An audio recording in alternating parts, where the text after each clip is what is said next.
Muito interessante. Eu vou fazer aqui uma abordagem um pouco do papel da OIT e ao final eu faço alguma referência sobre essa questão da exploração, né, da mão de obra, porque isso foi uma abordagem também da professora Mariane. Vocês devem, hoje à noite, dois professores vão falar sobre a questão, a importância da OIT, né? E possivelmente o professor Fabiano deve tocar num tema que ele gosta, que eu conheço, é sobre o dumping social, né? Depois vocês me falam, ele vai comentar sobre isso com vocês, né? Talvez essa palestra de hoje à noite. A importância da OIT está refletida no nosso ordenamento trabalhista, né? E previdenciário. Se nós olharmos o tanto de institutos que nós temos, muitos foram trazidos através da ratificação das convenções da OIT, né? Hoje, por exemplo, se nós temos contemplado na Constituição, né, recepcionada a licença maternidade, por exemplo, veio da Convenção 103 da OIT, né? Matérias ligadas à medicina e segurança do trabalho, também da OIT, matéria salarial, descontos, né? Então, várias convenções que o Brasil ratificou, né, depois convertida em algumas leis que complementaram, aperfeiçoaram o Instituto, estão presentes no nosso ordenamento, né? Então, o papel da OIT é de extrema importância, criada em 1919, no Tratado de Versalhes, né? No Tratado da Liga das Nações, né? Depois, com a criação da ONU, né? Ela sai, mas ela é uma organização internacional de direito público, né? Ela tem autonomia e o papel que ela cumpre no ordenamento internacional, na parte trabalhista, previdenciária e outros temas correlatos são importantíssimos, né? O direito internacional do trabalho, ele é pouco discutido no Brasil. Se a gente for olhar do ponto de vista doutrinário, nós temos algumas obras, né? Tem um clássico muito bom do Arnaldo Suzequinde, Direito Internacional do Trabalho, mas nós não temos ainda, acho que dentro da estrutura da matriz curricular dos cursos, nós poderíamos inserir uma disciplina de Direito Internacional do curso. No Brasil se fala pouco, até porque às vezes ele é tratado, o Direito Internacional do Trabalho ele é discutido numa matéria que nós, vocês já são meus alunos, tem alunos meus aqui, que nós discutimos com relação às fontes, né? As fontes do direito do trabalho. E quando a gente entra nessa matéria de fontes, nós abordamos as normas editadas pela Organização Internacional do Trabalho. A OIT nasce exatamente da necessidade, né? E o seu papel se acentua por conta do processo de globalização, né? O mundo hoje, né, com tanta movimentação, produção, as multinacionais, né, as empresas transnacionais, o trabalhador sai daqui e vai para outro país, dentro da própria União Europeia, né, o tratado da União Europeia, que os países membros, você tem um deslocamento de gente, né, para todo lado. Então você sai da Espanha, vai para a Alemanha, vai para a França, você como cidadão europeu trabalha. Então a OIT também preocupa com essas movimentações geográficas, né? Essa mobilidade geográfica dos trabalhadores. E a OIT se insere nesse contexto, né? Eu chamo a atenção, no caso das fontes normativas, a principal norma que a OIT produz é a convenção, né? Que na verdade são tratados multilaterais. Então na sua assembleia que ela realiza, se não me engano, de 2 em 2 anos, os países membros enviam os delegados, né? E as matérias que têm, de certa forma, tem unanimidade, que se discute e é aceito, ela então é edita a convenção. Essas convenções são tratados multilaterais e vai depender da ratificação, de como elas vão entrar no ordenamento jurídico interno de cada país, né? Então, no caso brasileiro, aqui a gente enfrenta um problema, né? Nós temos qualquer norma internacional no Brasil, a princípio, é o que está no texto constitucional, ela tem que ser ratificada, né? Existe aí uma discussão dos tratados supranacionais, né, das normas supranacionais de direitos humanos, né, que se sobrepõem à própria Constituição, né? Mas no caso brasileiro ainda existe uma certa resistência no âmbito da Corte, nossa Corte Superior, a Corte Constitucional, que é o Supremo, com relação à entrada em vigor dessas normas, por exemplo, sobre direitos humanos e relações de trabalho, entrada imediata. Houve alguns avanços com a reforma do judiciário, né, nesse sentido, mas em regra, uma convenção para entrar no nosso ordenamento, ela passa por uma ratificação, através de um decreto legislativo, e depois ela é promulgada pelo presidente da República, por outro decreto. Mas primeiro ela é ratificada pelo Congresso, com um decreto legislativo. Quando a convenção é aprovada, você não pode mexer nela, né? O texto, do jeito que está ali, traduz, se ela está em inglês, faz a tradução, né? Mas não cabe mexer. Por isso que às vezes, dentro no âmbito interno nosso, nós temos, por exemplo, só a título de exemplo, nós temos, quando a gente trata de férias em direito do trabalho, vocês vão ver férias em trabalho 2, nós temos duas fontes normativas que tratam de férias. Nós temos a CLT, né, que foi editada em 1943, né, ainda no período já no finalzinho do Estado Novo, né, 1943, e temos a Convenção 132 da OIT, que o Brasil ratificou. Então nós temos duas fontes normativas que tratam de férias, né? E como que os juízes trabalham com essas fontes, né, tratando de um mesmo instituto? Aplica-se um princípio do direito do trabalho, que é o princípio da norma mais favorável, né? Vai se aplicar qual das duas fontes normativas é mais favorável, a Convenção 132 ou a CLT, né? Então, a importância dessas normas.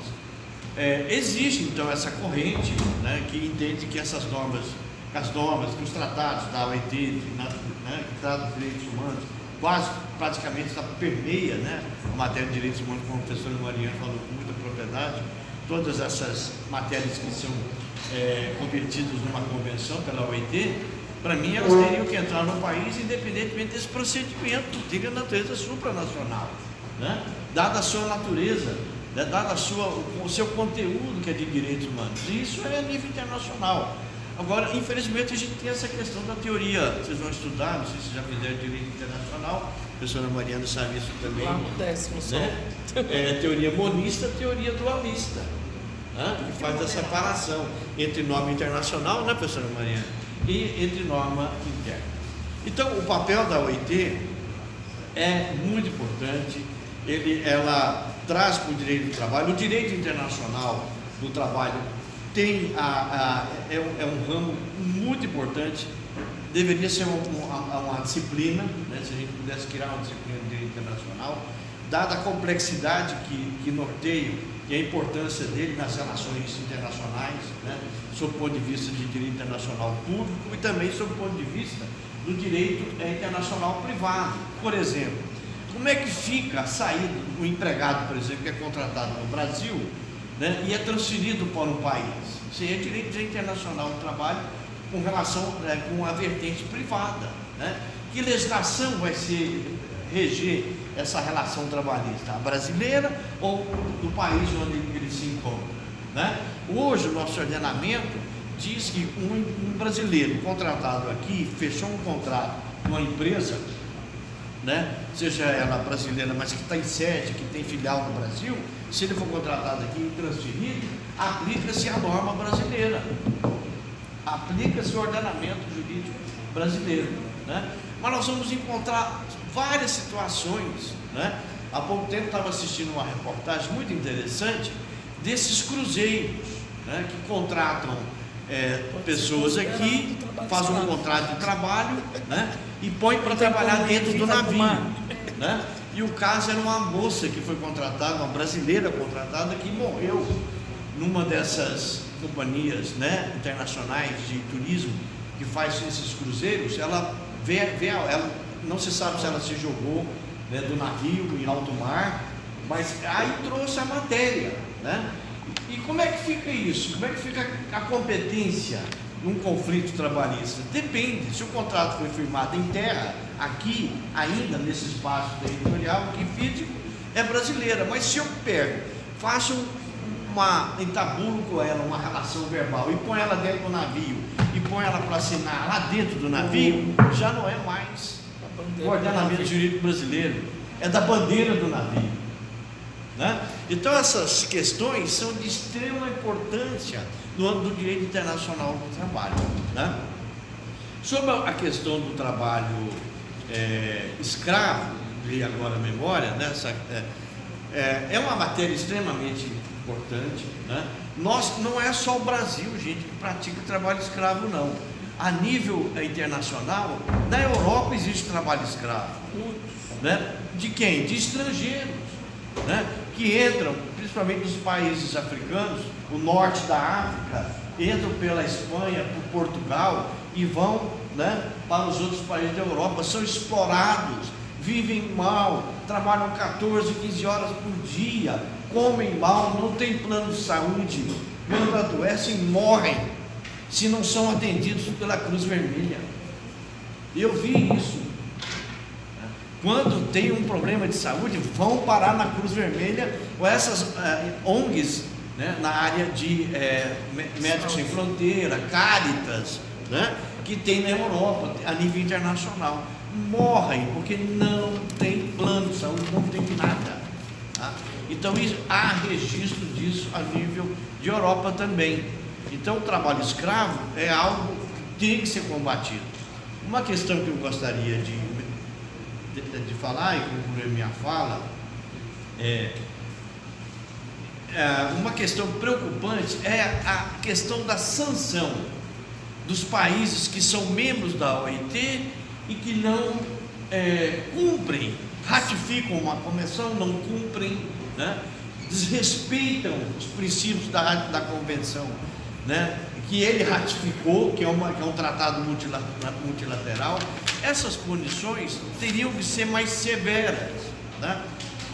O Dallazen, que já foi ministro do TST, nessa obra que eu estou falando aqui em cima da mesa, ele faz essa crítica, que as sanções da OIT tinham que ser mais duras, né? Ele diz que a única saída para tornar esses instrumentos de fiscalização, sanção, de punir o país por práticas contrárias, né, às normas da OIT, por jornadas excessivas, matéria de medicina e segurança do trabalho e outras matérias importantes nas relações de trabalho. O único instrumento é a OIT fazer um convênio com a Organização Internacional, a OMC, Organização Mundial do Comércio, porque aí nesse convênio a OMC atuaria também como limite, né, como instrumento inibidor, né, nos tratados bilaterais, nos tratados multilaterais de comércio, né,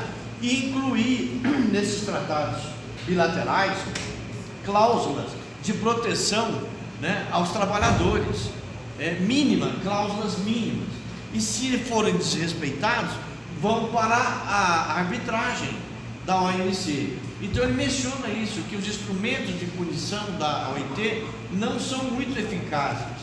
Tem países que desrespeitam, gente, a OIT, às vezes ratificam a convenção, desrespeitam. Os países asiáticos, por exemplo, tem poucas convenções que eles ratificaram, né? Jornadas na China são excessivas, matéria de segurança e medicina do trabalho eles esquecem, né? Excessos, trabalho noturno, locais insalubres, né? China, os países asiáticos em geral, né, tem o hábito de as jornadas semanais, eles não reduziram a jornada até hoje. Tem países que tem jornada de 48 horas, né? Hoje na Europa a jornada é de 40 ou de 36, O Brasil ainda tem a jornada de 44. Né? Então, esses pontos são de extrema importância no combate ao trabalho escravo, né? No combate ao dumping, que é você deslocar, né, trabalhadores de um país para o outro, né, para trabalhar em condições subhumanas, né, sem ambiente adequado, sem alimentação correta, né, sem refeitórios, sem dormitórios. Tudo isso é exploração. Né? Então, ressalto mais uma vez aqui a importância da OIT. São 100 anos de luta, né? O Tratado de Versalhes foi o estupim para a Segunda Guerra Mundial, né? Sabiam disso? Né? O que Hitler fez? Quando o Tratado de Versalhes foi assinado, a Alemanha ficou numa situação muito precária, porque eles proibiram, limitaram o número de armamentos, de soldados, impuseram uma série de restrições à Alemanha. O que Hitler fez? Levantou a bandeira para a gente, mexeu com orgulho alemão, e a bandeira dele é essa: vamos romper o Tratado de Versalhes, que nos trata, né, que nos subjugou. E esse discurso teve aceitação, né? E foi entrando no meio, né, das organizações, no meio da cultura alemã, mexeu com o orgulho alemão. O que deu? Deu no fascismo, no nazismo. Tá? Então, por conta disso. E o Tratado de Versalhes resistiu, né, a todo esse período de evolução, até a criação da ONU, né, pondo fim à Liga das Nações. Bom, essas são as observações que eu queria mencionar. Eu tenho um textozinho, um resumo, não é o que eu deixei para os meninos, mas tem um outro que eu elaborei, que fez conteúdo também sobre as normas internacionais, posso depois disponibilizar para você.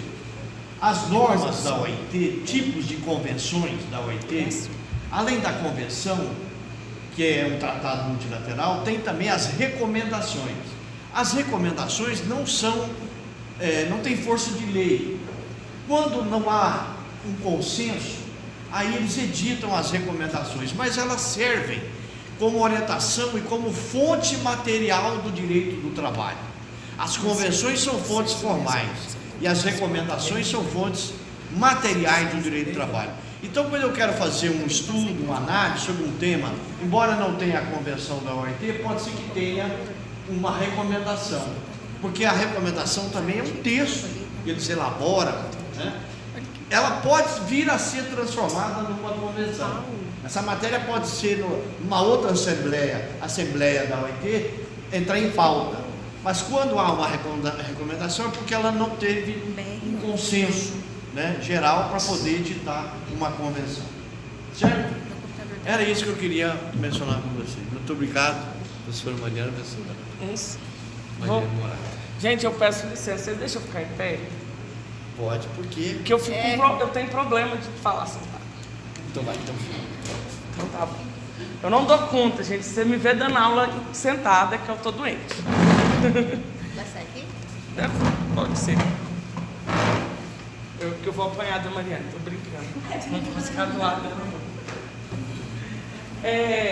Depois das duas brilhantes exposições do professor Germano e da professora Mariane, lembrando que os dois são doutores, né? Eu sou aspirante. É interessante a gente lembrar, a professora Mariane lembrou as duas convenções. Vocês lembram os números das convenções que ela falou? Só, por favor, acordem.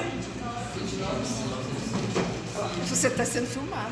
Estou sendo filmada ainda, manda um beijo para...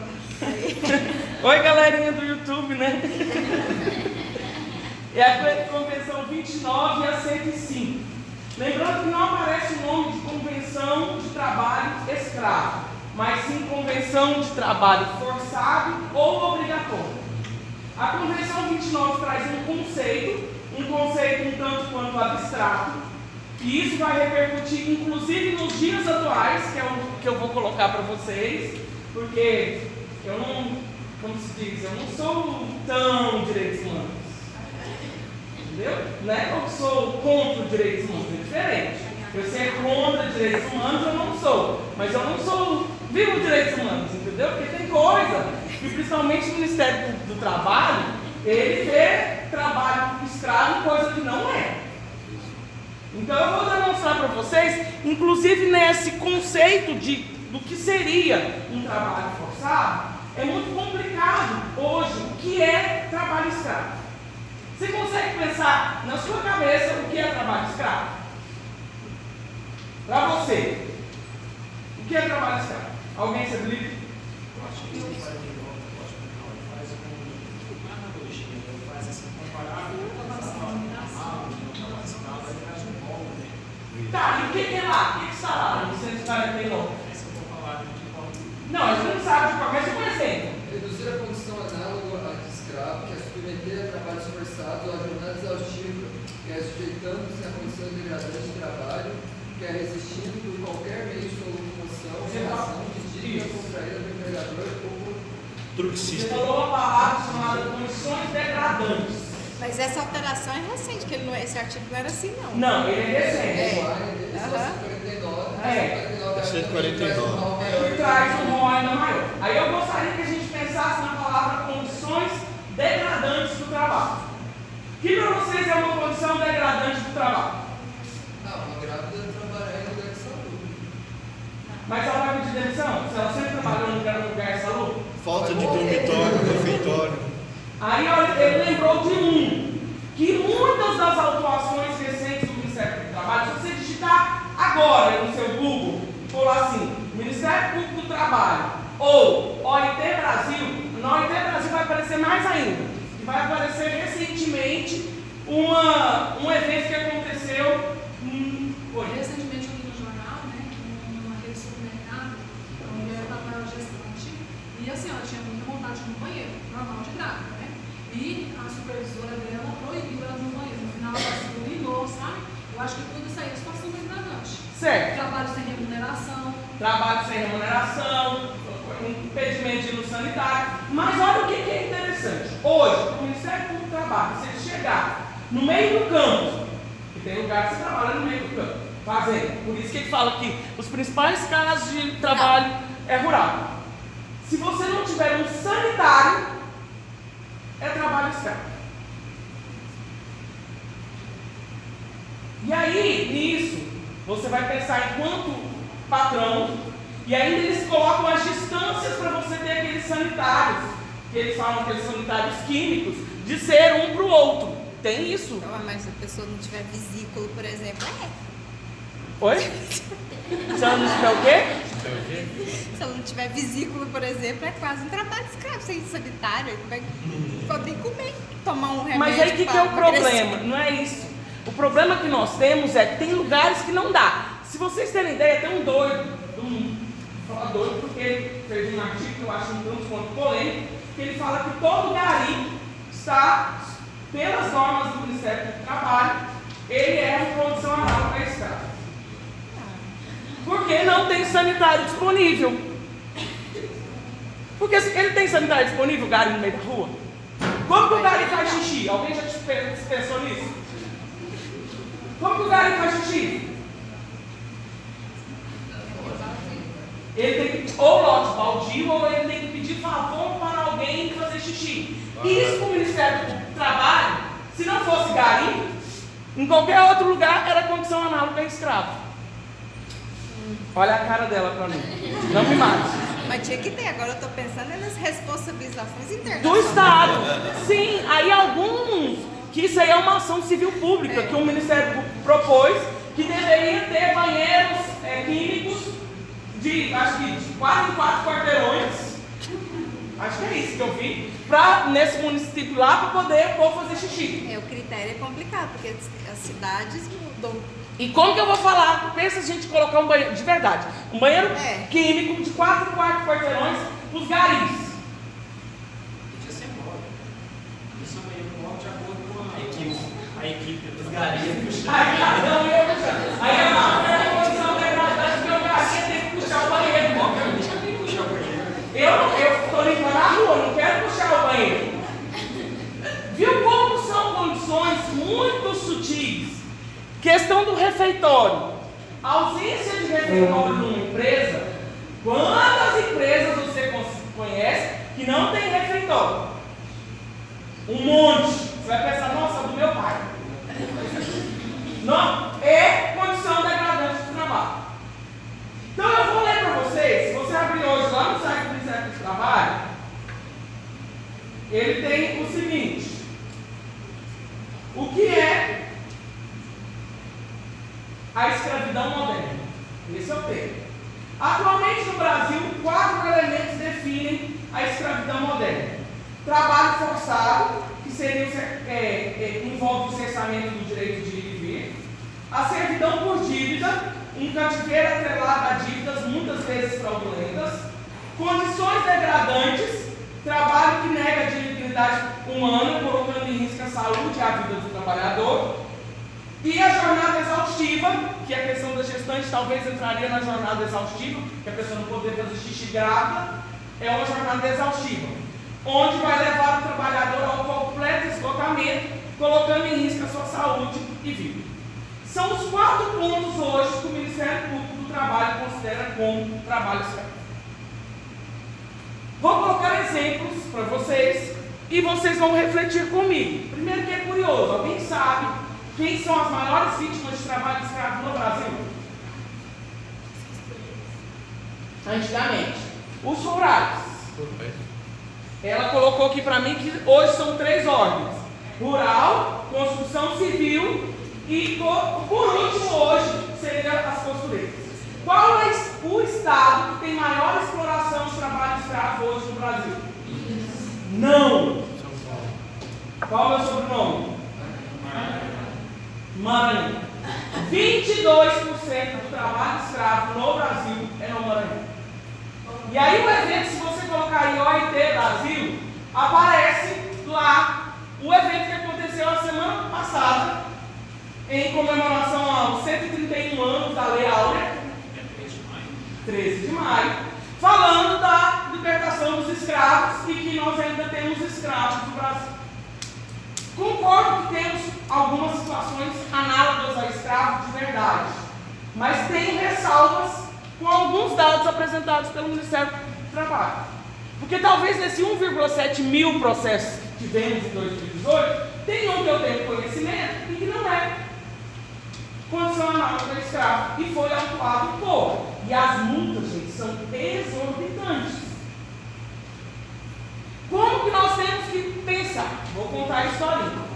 Uma fazenda onde o senhor tem vários empregados nessa fazenda, todos devidamente registrados, empregados na fazenda. Um dia, um dos empregados vira para o patrão e fala assim: patrão, eu estou com um irmão desempregado, passando dificuldade, ele tem 4 meninos. Será que o senhor poderia arrumar uma casa para ele morar aqui? E é assim, eu já até sei aquele lugar lá atrás do curral. Tem uma casa lá ruimzinha assim, mas ele só está precisando de um lugar porque ele está desempregado.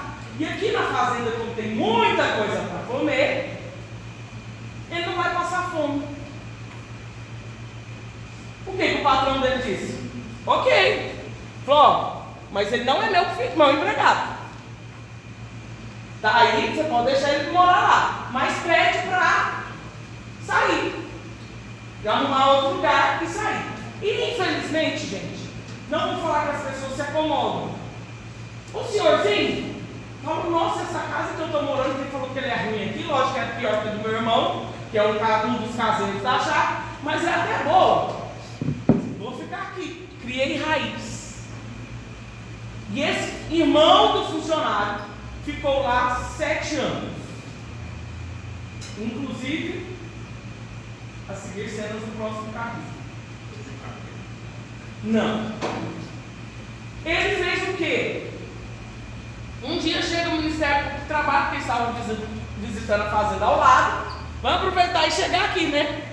Vou lá fiscalizar, fiscal do trabalho. Por favor, livre de empregados ou contratos de todos que estão aqui. O que são contratos? A gente sabe que inclusive isso tem reflexo previdenciário. Arrendamento, comodatário, servidão são utilidades que se usam muito em âmbito rural. Parceria agrícola. Parceria agrícola. Estava lá esse ser humano com a sua esposa e 4 filhos, sendo que 2 dos filhos já estão maiores de 16 anos de idade. Um tinha 16, o outro 18, se eu não estou enganado. E o Ministério Público falou: quem é esse ser humano aqui? Quanto tempo você está aqui? Ah, estou aqui há 7 anos. O que você faz? Não, eu trabalho aqui. Ué, mas cadê sua carteira de trabalho? Não, eu nunca tive carteira de trabalho. Ué, mas cadê seu contrato? Não, a gente não tem contrato não, eu trabalho aqui. A pessoa, na sua simplicidade, ele trabalhava, porque ele não morria de fome. E o patrão dele, do irmão, nunca impediu ele cultivar a área lá. O que o Ministério do Trabalho atuou essa pessoa? Condição análoga a escravo.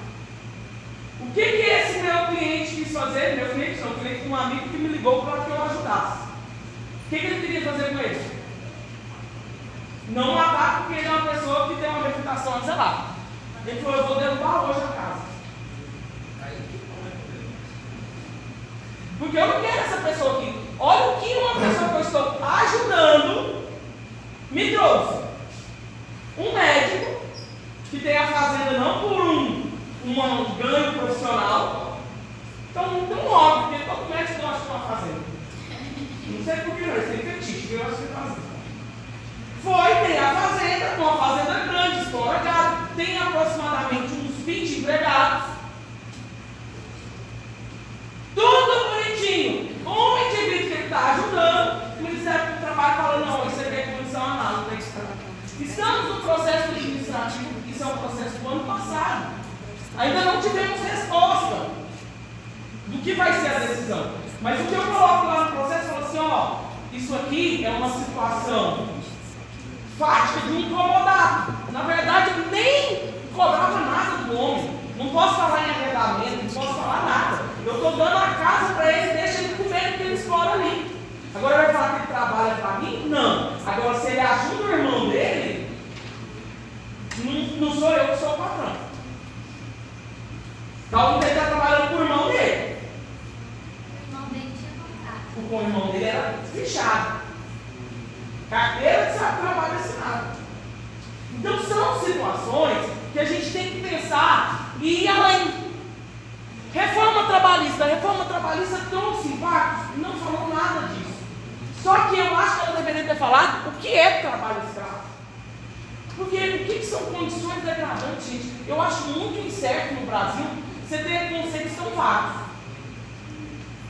O que é condição degradante? Se eu falar para você que na hora da prova você não pode sair para fazer xixi, isso é uma condição degradante. Só se eu estou sendo exposto a uma situação análoga. Mas na banca de doutorado não pode. Não posso. 6 horas, quase. Você fica lá 6 horas, quase. Não pode nem beber água. Nem pode nem beber água. Não posso fazer nada, ficar falando. Ó, vocês estão me expondo a condição análoga a escravo. Não posso comer, nem fazer xixi. Cadê meu intervalo? Intrajornada. Isso são conceitos muito vagos. E a minha preocupação, não fazendo de advogada do diabo, de jeito nenhum, mas na hora que ela colocou o caso da, como que chamam lá da França? A Seriadinha. Quantas domésticas você não conhece que vieram do Pará, do Maranhão, de qualquer lugar aí desses estados longínquos? Daqui a pouco eu vou chegar na Venezuela. Primeiro dentro do Brasil. De qualquer lugar que está aqui, que a pessoa traz para dentro de casa, fala assim: você vai ter casa. Lógico que eu não estou falando para não ter a cama, mas você vai ficar lá no quartinho de empregado, eu vou te dar comida, bebida, você pode comer, beber na geladeira, dormir, mas você vai trabalhar aqui em casa. O que é o salário dela? É o tal que a gente chama de salário in natura. Vai falar isso para o Ministério Público do Trabalho. O que o Ministério Público do Trabalho vai querer falar que é isso? Condição análoga a escravo. Por quê? Onde que entra esse conceito de condição análoga a escravo? Na hora que você entra aqui no trabalho forçado. Ele vai achar que o fato da pessoa estar na sua casa trabalhando é um trabalho forçado. Você cerceou o direito de livre. Ela não tinha direito de sair da casinha? Porque senão vira até sequestro. Então são temas que eu acho isso muito preocupante. E eu fico pensando quando eu escuto isso aqui, porque meu avô, como um bom maranhense, para ele nenhuma empregada doméstica em Goiás presta. Ele importa as empregadas todas de Maranhão. Lá só tem maranhense trabalhando. Porque é o tempero do jeito que ele gosta. Na casa dele, lá no fundo, tem 3 empregadas. Uai, condição análoga a escravo? Se eu olhar para esse conceito, um outro ponto que eu já vi dentro de uma empresa, vítima, um grande amigo meu que tem uma de costura. Peixe, indústria, não é indústria, coitado. O trem dele é pequenininho. Trabalha para vender ali lá em Campinas. Vende para Campinas. O que acontece? É uma mini indústria peixe. Ele tem a fábrica. No fundo da fábrica chegou uma família de bolivianos. Bolivianos vieram, porque hoje está tendo muito trabalho na aula para escravo, para bolivianos, venezuelanos e haitianos no Brasil. Chegou uma família de bolivianos e a mulher falou assim: eu sou uma excelente costureira, sempre trabalhei com costura, queria trabalhar na sua indústria. E ele falou: ótimo, vou te contratar. Contratou a mulher, assinou a carteira de trabalho. Só que ela falou assim: estou com um problema. Eu não tenho onde morar. Falou: ótimo. Arruma aqui perto da indústria, tem um monte de coisas para você morar. Aí ela foi e olhou. Só que chega numa coisa hoje, de locação de imóveis. O que locação de imóveis hoje exige? Fiador. Como que a coitada da boliviana ia ter fiador? Quem ia dar um nome pelo por ela? E ele, como patrão, não pode ser fiador. E aí ele falou assim: já sei. Meu pai, olha a infelicidade do rapaz. Meu pai tem uns barracões para alugar. Vou falar com ele e perguntar se tem algum vago. Que aí eu falo para meu pai: não precisa pedir fiador. A gente faz uma locação direta até para ficar mais barato, porque todos os outros são na imobiliária. E assim eu faço. Ele possibilitou, conseguiu achar um barracão para a bendita da Boliviana. Quanto é o aluguel, gente, sendo bem otimista, quanto vocês acham que é o aluguel de uma casa lá em Goiânia, num bairro simples, mas um barracão de 3 cômodos, é sala, 2 quartos, um banheiro e cozinha? Quanto? 1.000 e pouco. Ela já jogou 1.000 e pouco. Não, o dele lá estava R$600. Certo? Quanto que é o salário mínimo? 998. O que foi a infelicidade do meu amigo? Já que o barracão é do meu pai, eu vou descontar no salário e vou entregar 398 para ela.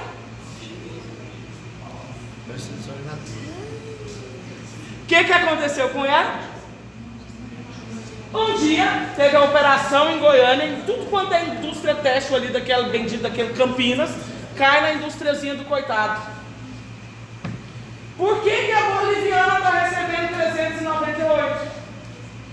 Você está explorando trabalho estrangeiro, porque com todo mundo um salário mínimo lá e as gratificações.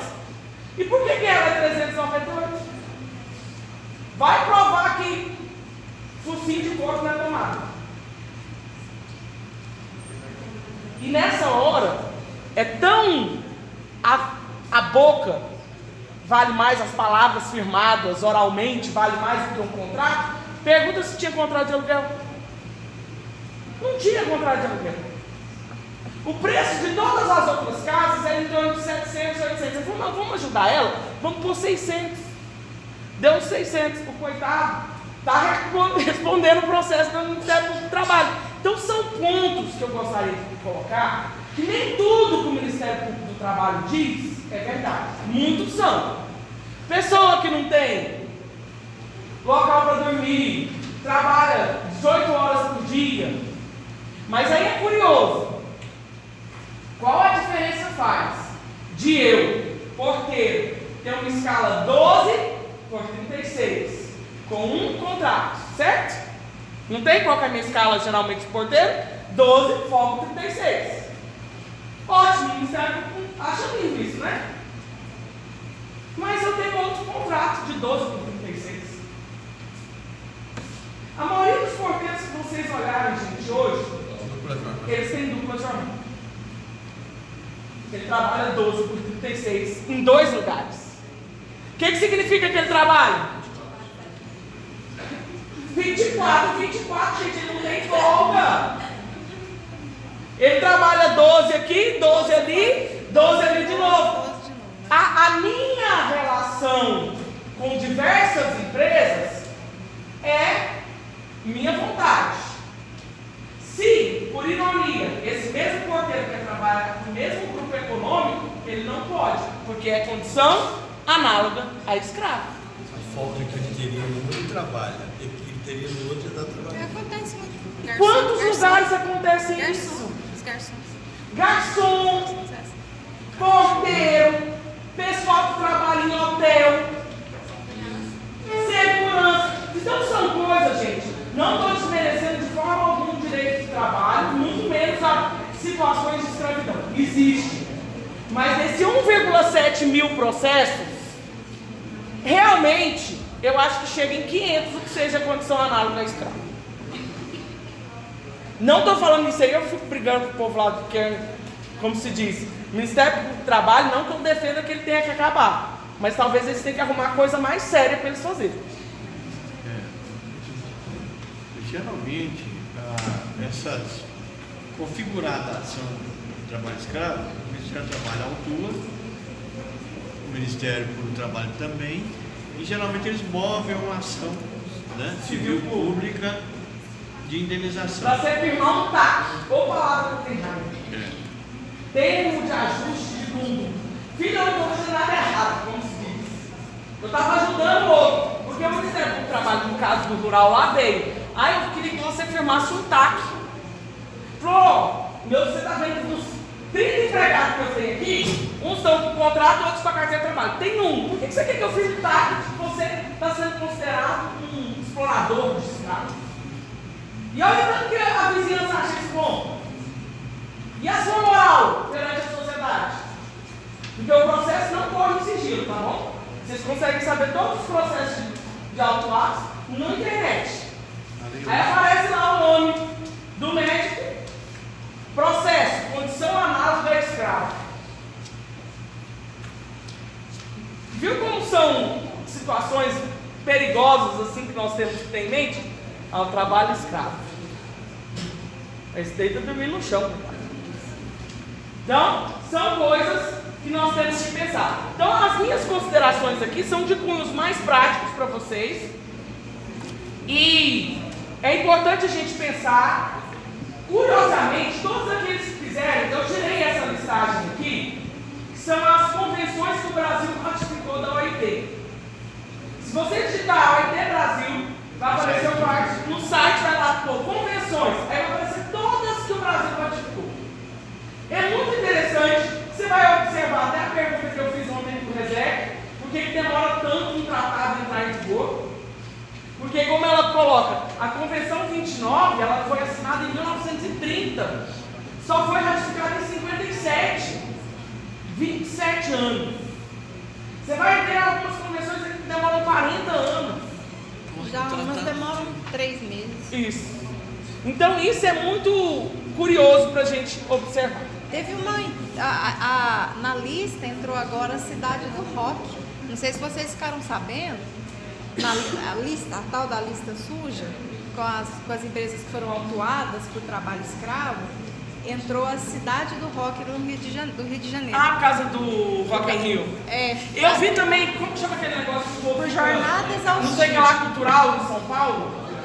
Virada cultural. Vocês viram que eles foram autuados pelo Ministério do Trabalho? Virada cultural foi autuado semana passada, semana passada, porque estava dando para os... Olha, gente, isso aqui é ótima análise econômica do direito. Lá vem ela. Ó, eu sou mendigo. Mendigo. Virada cultural significa que é 24 horas o povo lá em São Paulo tendo alguma coisa cultural pela cidade. É sem Quem que pagar, os em vários organizados- bairros. Vários bairros sem pagar. Quem que o organizador da virada cultural, achando que estava fazendo um trabalho social, mas se lascou. Regra geral, quanto que você paga para um diarista? R$100? Não é? R$100? Diarista, R$100. Quem que o coitado do organizador da virada cultural fez? Vou pegar os mendigos da cidade, colocar neles a roupinha da virada cultural e vou dar para eles 50. Eu vou ter uma economia, ao invés de pagar 100 para você, eu pego o mendigo e dou R$100. É 50 e o outro eu dou 100. O que o Ministério Público fez? Descobriu que os mendigos estavam sendo tratados de forma diferente dos outros diaristas. Gente, o mendigo não tem nada. Ele não está achando bom R$50.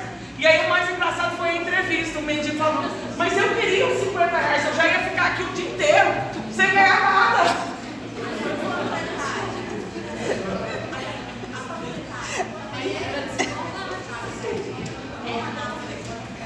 Panfletagem, quem fica entregando papelzinho no sinaleiro? Tem condição análoga à escravidão?